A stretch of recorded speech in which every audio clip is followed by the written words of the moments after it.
Ano ang values na pinopromote po ng Insinima po ninyo?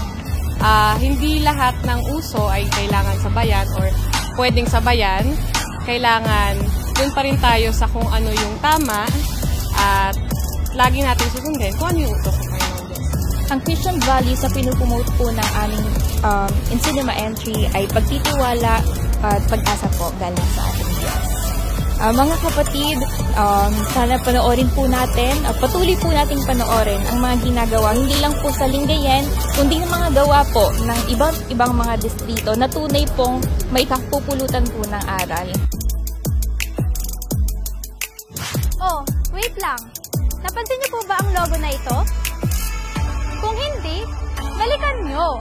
I-screenshot niyo po ang paglitaw ng logo at isend niyo po sa comment section ng video na ito for a chance to win this cool, sexy exclusive souvenir.